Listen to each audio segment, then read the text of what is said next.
Now for global business updates, Rotus Oddiri joins us. Good morning, Rotus. Good morning, Dr. Abati. Good morning, Rufai. Good morning, Ayo. Good morning to all our viewers. Let's quickly get to it. The automobile sector in the United States, possibly one of the most consequential if former U.S. President Trump and J.D. Vance get into office. You know that we have focused on this all week, particularly Elon Musk endorsing them and what that means for electric vehicle makers. So let's listen to Trump, who made things so crystal clear with respect to what he thinks about the Green New Scam, as he calls it, and also a word on the United Auto Workers boss. Take a listen. And next we will end the ridiculous and actually incredible waste of taxpayer dollars that is fueling the inflation crisis. They spent trillions of dollars on things having to do with the Green New Scam. It's a scam. And that's caused tremendous inflationary pressures in addition to the cost of energy. And all of the trillions of dollars that are sitting there not yet spent, we will redirect that money for important projects like roads, bridges, dams, and we will not allow it to be spent on meaningless green new scam ideas.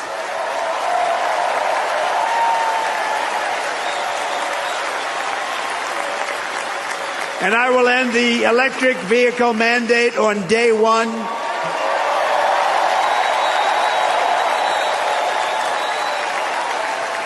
Thereby saving the U.S. auto industry from complete obliteration, which is happening right now, and saving U.S. customers thousands and thousands of dollars per car. And right now, as we speak, large factories just started are being built across the border in Mexico. So with all the other things happening on our border, and they're being built by China to make cars and to sell them into our country, no tax, no anything.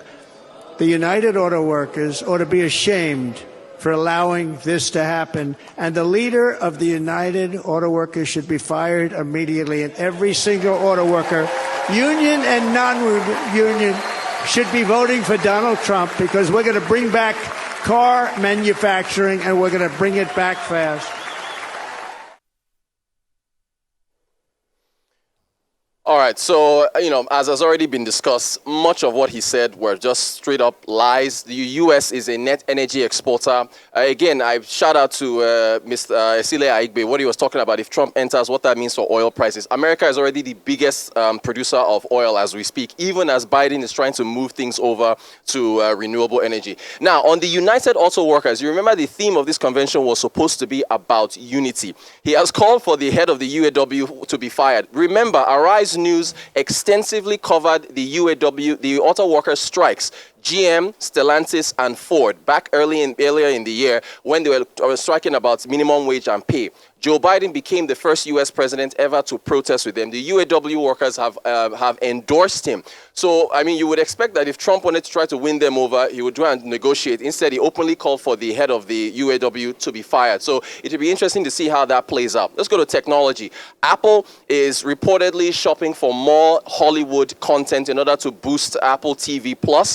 They've licensed 50 films already so far this year, but they're looking for more. Only about 11% of U.S. households currently use Apple TV. About 55% of them are currently using Netflix. Apple stock was down just a tad yesterday. Speaking of Netflix, Netflix has released their second quarter 2024 earnings, and it was pretty impressive. Revenues coming in up 17% year on year, $9.5 billion for Netflix. Earnings per share, EPS, look at that, $4.88 a share, 48% climb year on year. Estimates from Wall Street was $4.74.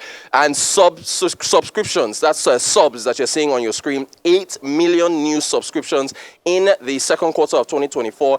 Almost doubling the estimate, 4.87 is what Wall Street was expecting. And about 40 million users in America, I believe, are taking advantage of Netflix low-cost ad-supported plan, which means that if you take the cheapest plan, you will have to sit through a number of ads. Netflix did say that there are about 500 million households that are yet, with smart TVs, that are yet to sign up to Netflix. So they say there's a large addressable market that they're still going to be chasing. Let's get to Nigeria and the minimum minimum wage, Ayo, bless your heart. Ayo was saying that the amount is too low, that we took the workers in Nigeria on a long ride. Ayo, I tell you, bless your heart. The minimum wage, so 70,000. We had Cardinal Stone Partners on the global on the Global Business Report, and Cardinal Stone came closest to predicting this. So this was this estimate you're looking, this minimum wage projection. They projected 80,000 naira. That's what was going to be settled on. So they were 10,000 naira off, but they were really close. Now look at that cost. They estimated that will cost 1.5 trillion. So, you know, for the IOs of the world and other people that say 70,000 is too low, which, by the way, Edo State announced, and everybody was celebrating Edo State for that 70,000 figure. Where we get that money, you have to ask, which is why it's no surprise that the windfall tax was passed. And please remember that a number of states are yet to even meet up to the 30,000 naira minimum wage. How will this be paid for? It looks like it to be FAC allocations. The same FAC allocations that will be boosted by the devaluation of the currency. So when Nigeria sells oil, the dollars that come back in are converted at the official rates, which is now at 1,500, which some people were complaining about, saying that you're causing hardship by devaluing the currency. That is what is going to bring in more money to be able to offset this minimum wage, because I cannot see how states who couldn't pay 30,000 will now be able to pay 70,000. This should have been a state focus. Finally, on the banking stocks, I mentioned the windfall tax that had been passed. Banking stocks on the NGX pretty much tanked. The index, the banking index, was down 2.3% yesterday. And if you look at the number of banking stocks on the NGX, you can see the sea of red. So that, of course, was passed very quickly by the Senate. Investors have been pretty worried. A number of banking executives worried as well. We'll see how things work out going forward. Well, Rotus, you and the producers, you always have problems managing time. I don't know why that happens on a regular basis. You know, and then putting us here on the desk, go ahead, Doctor. You know, in a difficult situation. Two things. The third plenum of the Chinese Central Communist Party ended yesterday. And, you know, they didn't focus on the housing crisis that they have, but they focused on increasing domestic demand, which will help them to achieve the objective of around 5% growth in 2024. They also focus on modernization, improving technology. I thought it would be relevant to talk about the conclusion of that third plenum meeting of the Chinese party. The second thing that I've seen, which I wanted to bring up, is a gentleman called Farouk Ahmed, who is the head of the midstream and midstream and downstream regulatory authority, saying that the Dangote industry, the Dangote refinery, has not even been licensed. This comes to us as a surprise.